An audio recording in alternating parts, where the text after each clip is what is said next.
मेरे बंधुओं, अगर जीवन में 100% सक्सेस होना हो, 100% आदमी को सफल होना हो, तो जानते हो आदमी के अंदर क्या चाहिए? अगर 100% आदमी को सफल होना हो तो आदमी के अंदर सबसे बड़ी चीज चाहिए कॉम्बिनेशन। हर चीजों का बराबर मात्रा में कॉम्बिनेशन। थॉट,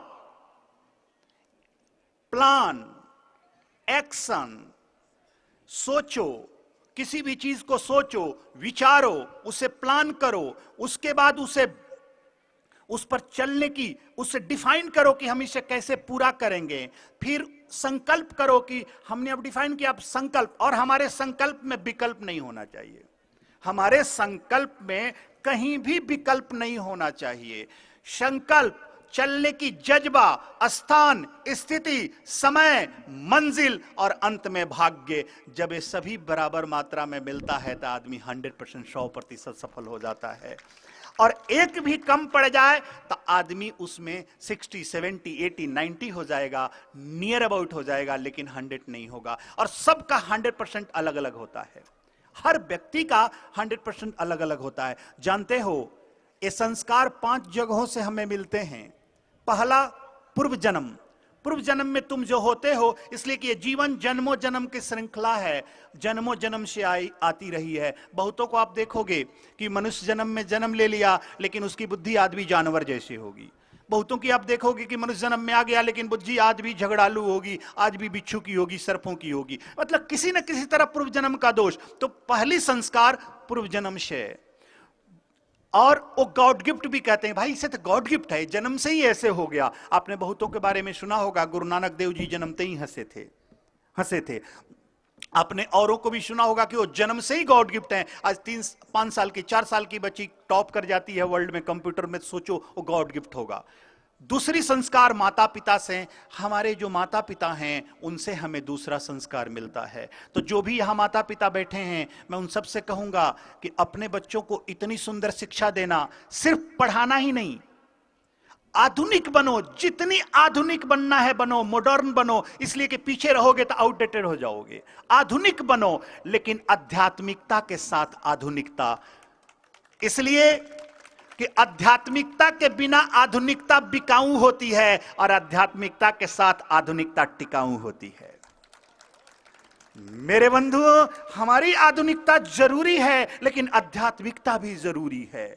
इसलिए कि बहुत देशों में मैंने देखा कि जहां आधुनिकता नहीं है तो वहां आदमी आधुनिक बनने के बहाने नंगा हो गया, जीवन को अगली बना लिया, जीवन को इनडिसेंट बना लिया। मैं सभी लोगों से कहता हूं, विशेषकर जो हमारे भविष्य बच्चे बैठे हैं, उन लोगों से भी, कि तुम जितनी आगे बढ़ना है बढ़, मॉडर्न बन, जितनी आधुनिक बनना है बन, लेकिन आध्यात्मिकता के साथ आधुनिकता को अपनाना मेरे बंधुओं, वो हमेशा टिकाऊ रहेगा। और जितने भी यहां माता पिता बैठे हैं, मैं उनसे भी कहूंगा कि अपने बच्चों को इतनी अच्छी शिक्षा देना, इतनी अच्छी शिक्षा देना कि जो कोई भी अगर अच्छा कार्य हो तो तेरे बच्चे पहले कदम में, पहले लाइन में मिलें उस अच्छे कार्य करने के लिए।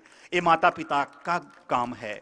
नहीं तो सिर्फ अगर पढ़ा दो और अच्छी संस्कार ना दो तो इतना भी लायक मत बना देना कि कल तुम्हें ही नालायक समझने लगे, कल तुम्हें ही नालायक समझने लगे, अगर तुम संस्कार नहीं दिए, अगर तुम अपनी संस्कारों को उसमें नहीं डाले। मेरे बंधुओं, तीसरी जो हमें जो संस्कार मिलता है वो ज्ञान से, गुरु से, जहां आप पढ़ते हो, जहां से ज्ञान प्राप्त करते हो। चौथी संस्कार सोसाइटी से। आप कहते हैं सोसाइटी मेक्स ए मैन। हमेशा सोसाइटी आदमी को बनाता है। जिस सोसाइटी में रहोगे, जिस मित्रता में रहोगे, जिस फ्रेंडशिप में, जैसी तेरी सोसाइटी होगी उस तरह तुम तैयार होगे। इसलिए बी केयरफुल, गलत मित्रों के साथ मत रहना, गलत सोसाइटी में मत रहना। इसलिए कि मित्र शब्द जो है वो सूर्य का पर्यायवाची शब्द है। हम मित्र सूर्य को भी कहते हैं, और सूर्य क्या करता है कि हमें अंधकार से प्रकाश की तरफ लेकर चलता है। अंधकार को मिटाता है, प्रकाश देता है, हमें प्रकाशित करता है, और सिर्फ प्रकाशित ही नहीं करता है, हमें शक्ति भी देता है। जिस देश में सूर्य का प्रकाश कम हो, देखना वहां विटामिन डी की कमी होती है और हड्डियां कमजोर हो जाती है, लोग विटामिन डी की दवा खाया करते हैं। तो सूर्य हमें जीवन भी देता है, शक्ति भी देता है। तो तेरा मित्र भी ऐसा होना चाहिए जो तुम्हें बुराई से अच्छाई की तरफ ले जाए, तेरे अंदर ऊर्जा भरे, अच्छाइयां भरे, और तुम्हें जीने की राह सिखाए और जीवन के हर मोड़ पर काम आए। ऐसा मित्र बनाना। तो मित्र सूर्य के समान होना चाहिए। इसलिए मेरे बंधुओं, अगर गलत मित्रता है तो मित्र को ठीक करो और नहीं तो वहां से हटो। जानते हो, तुम कार चलाते हो, कार देखते होगे, कार का फुल फॉर्म क्या है? CAR, C for change the changeable, A for accept the unchangeable, और R for remove yourself from situation. C for change the changeable. पहला, अगर तेरा मित्र बुरा है, गलत है, तो चेंज द चेंजेबल, उसमें बदलाव लाओ, उसको मदद करो, बोलो कि तुम गलत कर रहे हो, तुम्हें गलत नहीं करना चाहिए, तुम्हारी सोच गलत है, तुम गलत सोच रहे हो, तुम्हारी बुद्धि गलत हो रही है कहीं ना कहीं। इसलिए कि तेरे जीवन में मेरे बंधुओं दो ही गियर है, दो ही वे है, दो ही रास्ता है, या तो गुड बना लो या बैड बना लो। तीसरा कोई रास्ता नहीं है तेरे जीवन में। या तो अपने जीवन को सुंदर बना लो या अपने जीवन को बेकार बना लो। Your life will serve two way, will either serve as a warning और एज एन एग्जाम्पल। यह जीवन दो ही रास्ते से सर्व करेगा, या तो तेरा जीवन किसी के लिए वार्निंग बन जाएगा या किसी के लिए एग्जाम्पल बन जाएगा। तो अपने जीवन को ऐसा जियो कि तेरा जीवन औरों के लिए उदाहरण बन जाए, एग्जाम्पल नहीं। मेरे बंधुओं, चेंज द चेंजेबल, जो चेंज करना है वो खुद में चेंज कर लो, उसमें चेंज कर लो। एक्सेप्ट द अनचेंजेबल, कुछ ऐसी आदतें हैं कि जो व्यक्ति की बदलती नहीं, तो एक्सेप्ट द अनचेंजेबल, जब तक वो बदल नहीं रहा है तब तक कुछ जो एक्सेप्ट कर सकते हो उसे एक्सेप्ट कर लो। और अगर एक्सेप्ट करने जोग नहीं हो तो रिमूव योरसेल्फ फ्रॉम सिचुएशन, तुम वहां से हट जाओ, नहीं तो तुम अपने जीवन को भी खराब कर लोगे। इसीलिए उसका नाम कार पड़ा कि चेंज द चेंजेबल। हम चलते हैं, कहीं ट्रैफिक जाम होती है तो हम अपने आप को लेफ्ट राइट करते हैं, बदलते हैं। कोई गलत चला रहा है तो एक्सेप्ट करते हैं, और जब सोचते हैं कि एकदम बेकार चला रहा है तो हम आगे हो जाते या पीछे हो जाते, नहीं तो एक्सीडेंट कर देगा ये। इसीलिए उसका नाम कार पड़ा कि change the changeable, except the unchangeable and remove yourself from situation. मेरे बंधुओं, चौथी संस्कार सोसाइटी से और पांचवी संस्कार पूरी की पूरी हमारे कर्मों से मिलती है। मेरे बंधुओं, इस 5 चीजों में 4 अपने हाथ में नहीं है, 4 अपने हाथ में नहीं होता। अब पुनर्जन्म जो हो गया सो हो गया, माता पिता के तुम हाथ में हो, अब तुम बदल नहीं सकते। अब जो गुरु हो गए, जो शिक्षा जिस कॉलेज में पढ़ रहे हो जो मिल रही है वो मिल रही है, उसे तुम अधिक नहीं बदल सकते। सोसाइटी को तुम अधिक नहीं बदल सकते, सोसाइटी के अंडर में अभी तुम हो, बच्चे हो। अब तेरा अपना एक चीज है जो विशुद्ध तेरा अपना है, वो है तेरा कर्म, वो अपने है। इसलिए न्यूटन कहता है कि to every action there is always equal and opposite reaction. To every action there is always equal and opposite reaction. मतलब मेरे बंधुओं, अपने कर्मों से तुम अपने भाग्य को बदल सकते हो, ये तेरा कर्म है। और कर्म को तुम इतनी सुंदर करो, इतनी सुंदर करो कि इस 4 में अगर कोई कमी हो तो बदल जाए। नेपोलियन का नाम सुना होगा आप लोगों ने। नेपोलियन जब बहुत छोटा था, 8 साल का था, तो एक बहुत बड़े ज्योतिषियन के पास गया जो हाथ देखते थे। तो उसने अपनी हाथ दिखाई, हाथ दिखाया तो पूछा कि मैं कभी बड़ा आदमी बनूंगा? तो उस ज्योतिषियन ने ध्यान से देखा और कहा, नहीं बेटा, तुम कभी बड़ा आदमी नहीं बनोगे, तेरी मृत्यु ही दरिद्रता में होगी। तुम जब मरोगे तो दरिद्र होके ही मरोगे। तो उसने पूछा कि बड़ा आदमी बनने का रेखा कहाँ है? तो उन्होंने बताया, यहां होता है। वो ब्लेड निकाला, चाकू निकाला और चीड़ दिया, हाथ को काट दिया और काट करके दिखाया कि अब बताओ, अब मैं बड़ा आदमी बन सकता हूं? मेरे बंधुओं, वो ज्योतिषियन थर्रा गया कि वाह, क्या जज्बा है इस बच्चे में। कहा कि बेटा, अगर यही जज्बा और यही संकल्प तेरे अंदर रह गई तो मुझे पूरा विश्वास है कि तुम एक दिन इस संसार के लिए उदाहरण बनोगे और अपने कर्मों से अपने भाग्य को बदल दोगे। और मैं हमेशा कहता हूं कि हमारे संकल्प में विकल्प नहीं होना चाहिए, और अगर संकल्प में विकल्प नहीं है तो you start the sentence, God will complete it. Just you start, तुम शुरुआत करो, परमात्मा उसे पूरा करेगा, क्योंकि God is not author, God is co author. God is not author, God is co author. भगवान ऑथर नहीं है, को ऑथर है। You begin, he will end, he will finish. तुम शुरुआत करो, शुरुआत तुम्हें करना पड़ेगा, इसलिए कि God works with us, not for अस। परमात्मा हमारे साथ काम करता है, हमारे लिए नहीं करता है। इस गलतफहमी में मत रह जाना कि वो हमारे लिए करेगा। नेपोलियन अपना हाथ चिड़ा और आ गया। और मैं तुम सबसे एक बात कहता हूं, the best way to predict your future, create your future, create it. The best way to predict your future, create it, create your future. मेरे बंधुओं, नेपोलियन वहां से चल दिया, चला, और इतिहास गवाह है कि वो जिस देश का सिपाही था नेपोलियन, उसी देश का राजा बना। जिस देश का सिपाही था उसी देश का राजा बना। राजा बनने के बाद वो जब आया लौट करके 42 साल की उम्र में, फिर उस ज्योतिषियन के पास आया तो वो बुढ़े हो गए थे। तो उसने पूछा कि आप मुझे पहचानते हैं? तो ज्योतिषियन ने कहा कि द ग्रेट नेपोलियन को कौन नहीं जानता है, उसके नाम ही द ग्रेट नेपोलियन था। नेपोलियन ने कहा कि आज से 34 साल पहले एक 8 साल का बच्चा आया था अपना हाथ दिखाने, आपको याद है? तो उन्होंने कहा, क्षमा करना, इतनी लंबी बातें कहां से याद है, कितने लोग आए और गए मेरे पास, अब मैं वृद्ध भी हो चला हूं, कुछ भी याद नहीं है। तब मेरे बंधुओं, एक बात बताऊं तुम्हें, नेपोलियन कहता है कि उस बच्चे ने अपना हाथ चाकू से चीड़ लिया था। तो उस ज्योतिषियन ने कहा कि oh, that was the great incident my life, मैं उसे कभी नहीं भूल सकता हूं, वो तो मेरे जीवन का इतना बड़ा इंसिडेंट है, बिगेस्ट इंसिडेंट, सबसे बड़ा इंसिडेंट है।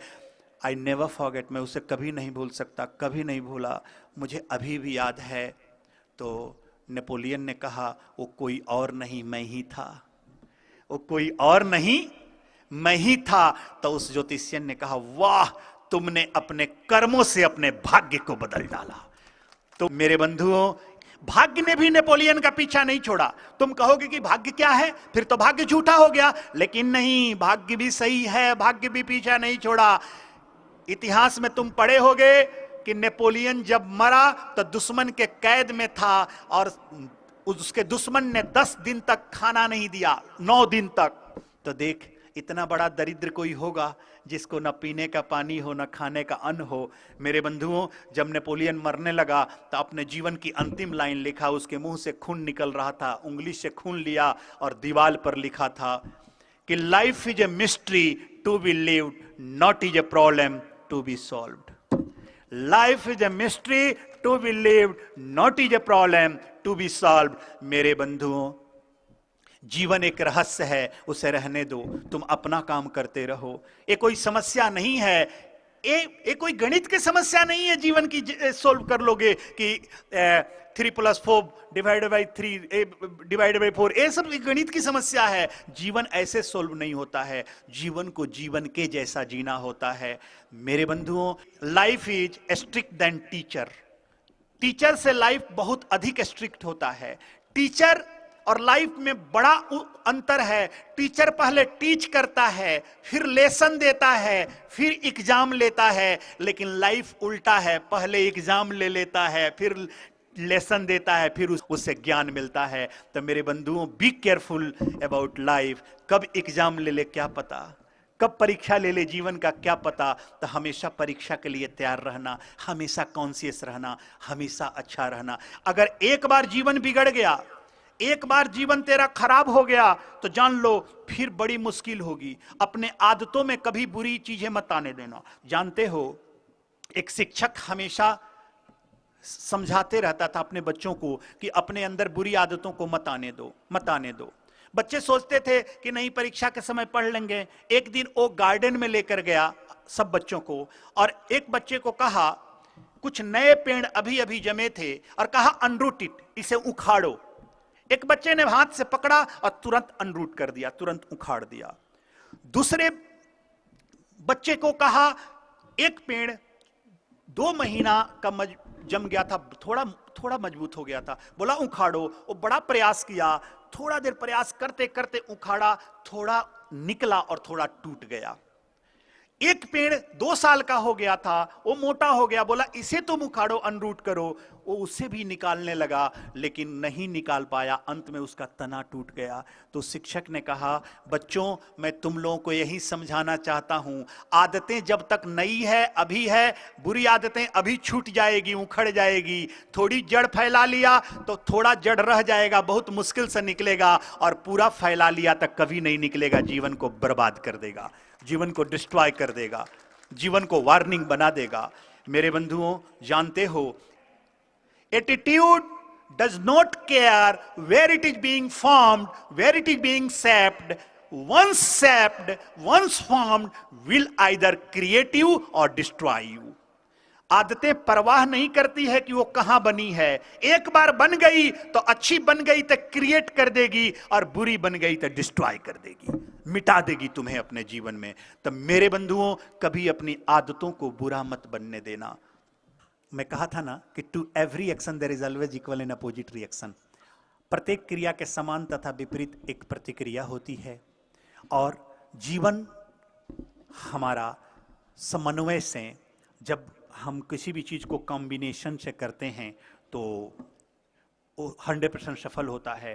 संस्कृत का भी एक बड़ी सुंदर श्लोक है कि पैसा कमलम कमलेन पयम, पैसा कमलम च विभातु सर, ससिना निस्या निस्या च ससी, ससिना निस्या त विभातु नभ, मणिना बलयम बलेन मणि, मणिना बलयम च विभातु कर, भवतात सभा सभया च भवाम, भवतात सभा च विभातु वयम। मेरे बंधुओं, कहते हैं कि फूल, कमल का फूल जल में होता है, पानी में होता है, तो उस जल से कमल की फूल की शोभा, अगर फूल दूर हो उतना नहीं शोभेगा, और उस फूल से जल की शोभा, और दोनों मिलकर सरोवर की शोभा बढ़ा देते हैं।